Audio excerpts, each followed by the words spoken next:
Hey everyone, welcome back. I hope you're in the mood for some horror and monsters, because that's what I've got for you today to get you into that creepy, Halloween Eve mood. Today it's, classic Dean Koontz and Frankenstein, which I had a coworker tell me I have to read this one. It's really good, and it didn't take much convincing because I'm already a big fan of Dean Koontz. Though I will admit his endings usually feel a little rushed to me. That is the one thing I think Stephen King does better. They're a little bit more drawn out, a little bit more not, oh crap, I've reached my page limit, let me finish it. But his ideas, his stories, the way he sets the scenes, to me, I prefer it. And so far, he hasn't been mean to any animals, so he gets my vote. Stephen King has been known to be mean to doggies, which is strange because he seems to love his. But in Frankenstein, we're good. And it's kind of what you think. We've got, our mad, maniacal, just thinks he's the best thing in the world, mad scientist creating people, one of which is, Frankenstein, that was made out of parts of various dead criminals.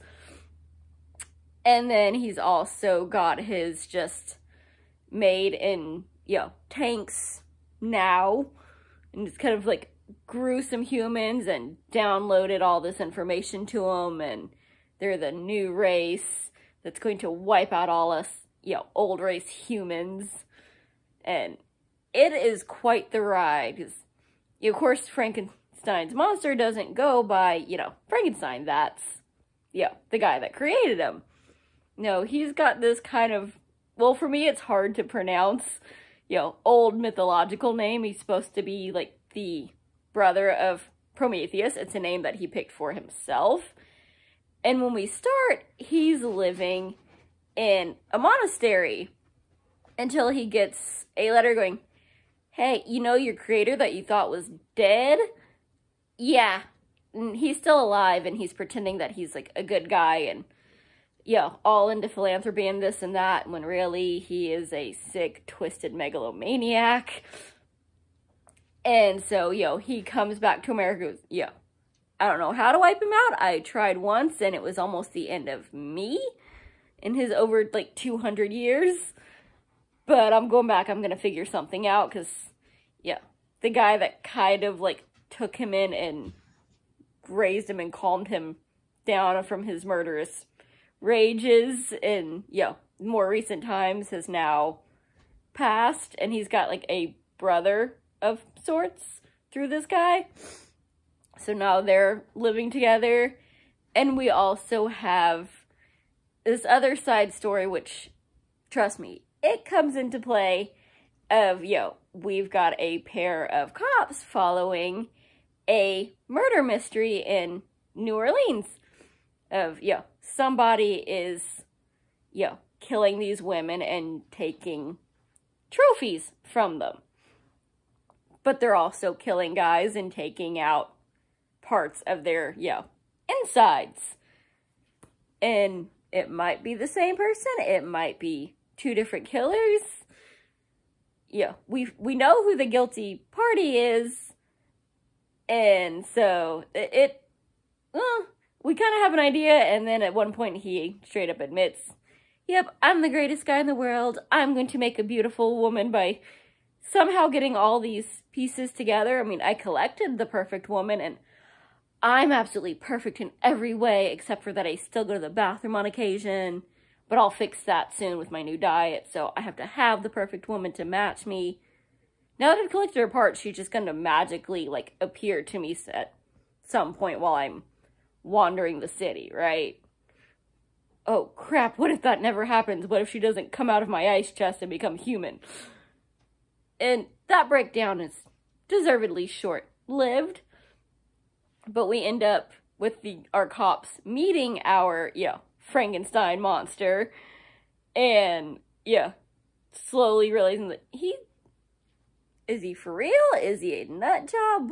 What's up? And the partners do not agree on this, and we kind of have some fun of they are very much crushing on each other and trying to pretend that neither of them wants to hook up with the other one, because that's unprofessional. Plus, they're like the youngest detectives ever, and so they already get no respect and trying to be extra hardcore all about everything. And they're the ones having to deal with this, trophy-taking serial killer case that is turned very political, considering how many bodies, like, this is making us look bad and we need tourism. Nobody's gonna come visit if they're getting cut up and killed. So we need to fix this now. And I love it. It's typical, it's creepy, but it's also very psychological, because we get to meet this, new race of designer, beings. Because they're not humans. No. They're far too haughty for that. But they all bow down to Frankenstein, who, well, now he's Victor Helios, as he goes by in this century. And, he is very much, I made you, and if you dare to have a thought other than the ones that I downloaded to you in the tank, well, I bought a special landfill just for you. The only ones allowed to be vaguely human are the ones that he creates to be his wife. And that's mainly because there's some adult themes in this, and they're very much on the darker side of things. He doesn't believe in love or tenderest emotions. Nothing but I am God and bow down and I will do what I want for stress relief and to show you that I am all powerful. And that's not as much fun if they can block pain and, don't feel shame or, are incapable of thinking at all. And he also, I don't know how many of y'all have watched Beauty and the Beast, but he very much reminds me of Gaston when he makes there's a scene where he's, a book, you're reading, it's not right for women to read. Soon they start thinking, getting ideas, and that is exactly how he feels. Like, his latest incarnation of a wife, made the mistake of reading books and reading the wrong one. So she started, getting sympathetic and not okay. Though she at least was still, able to be humiliated, which was very important to him for his pleasure. I also love that he's an absolute, like most, complete psychopathic serial killers. He's very, got a dichotomy going on of, look down on the humans. We're purely materialistic because it's all about power. But everything has to be absolutely beautiful and stunning. But we don't like beauty because that's a human thing. You only need that if you're not as good as me and not as powerful. It's to make up for the fact that you're, a peasant. So, but yet he surrounds himself with, multi-million-dollar, furniture because it's beautiful to him.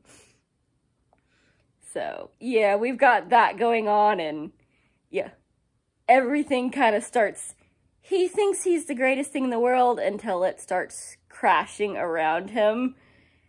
And it's fun seeing, like, I enjoyed all these, evil creatures that he created that are just a couple levels below him. So, I mean, they're mostly terrible, too. But then they, they've been around so long, they start realizing that they're terrible and envying the humans. But nobody wants to admit it because he'll kill them. So, it's very much, it's creepy. You've got your monsters, you've got your serial killers, you've got your megalomaniacs that might or might not be killers, that are, at the very least, planning to wipe out all of humanity and repopulate with their made-in-a-tank designer beings. And it's just, it's a nice human study with a lot of violence and darkness. So I will definitely be looking for the second one in this series. So if you're a fan of Frankenstein, but you want something a little bit deeper, but yet less depressing, I tried to read the classic and it just, nope, I couldn't do it. I was ticked off at Frankenstein, and it was just, it made me angry and kind of depressed. So this is a nice, more messed up version that's somehow more upbeat. So if that appeals to you, go check this one out, and I will see you next time. Bye! Happy reading!